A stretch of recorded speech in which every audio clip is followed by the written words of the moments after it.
ಗೀತೆ. 1ನೇ ಅಧ್ಯಾಯ. ವಂದನೆ. ಗೋಧಿ ಹಿಟ್ಟಿನ ಕತೆ, ಅದರ ತತ್ವ.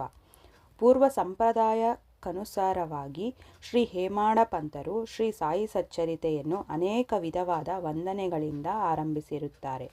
ಮೊದಲನೆಯದಾಗಿ ಶ್ರೀ ವಿನಾಯಕನಿಗೆ ವಂದನೆಗಳನ್ನು ಅರ್ಪಿಸುತ್ತಾ ಶ್ರೀ ಸಾಯಿ ಸಚ್ಚರಿತೆಯನ್ನು ಬರೆಯಲು ತೊಡಗಿರುವ ಈ ಕಾರ್ಯಕ್ಕೆ ಯಾವುದೇ ವಿಘ್ನ ಬಾರದಿರಲೆಂದು ಪ್ರಾರ್ಥಿಸಿ ಶ್ರೀ ಸಾಯಿಬಾಬಾ ಅವರೇ ಗಣಪತಿ ಎಂದು ಹೇಳಿರುತ್ತಾರೆ.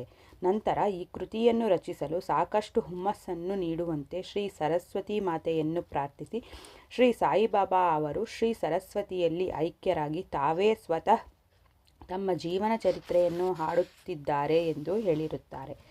ಅನಂತರ ಸೃಷ್ಟಿ, ಸ್ಥಿತಿ ಮತ್ತು ಲಯಗಳಿಗೆ ಕಾರಣರಾಗಿರುವ ತ್ರಿಮೂರ್ತಿಗಳಿಗೆ ವಂದನೆಗಳನ್ನು ಅರ್ಪಿಸಿ ಶ್ರೀ ಸಾಯಿಬಾಬಾ ಅವರಲ್ಲಿ ಐಕ್ಯರಾಗಿ ಮತ್ತು ಸದ್ಗುರುವಾಗಿ ಸಂಸಾರ ಸಾಗರವನ್ನು ಸುಗಮವಾಗಿ ದಾಟಿಸುತ್ತಾರೆ ಎಂದು ಹೇಳಿರುತ್ತಾರೆ.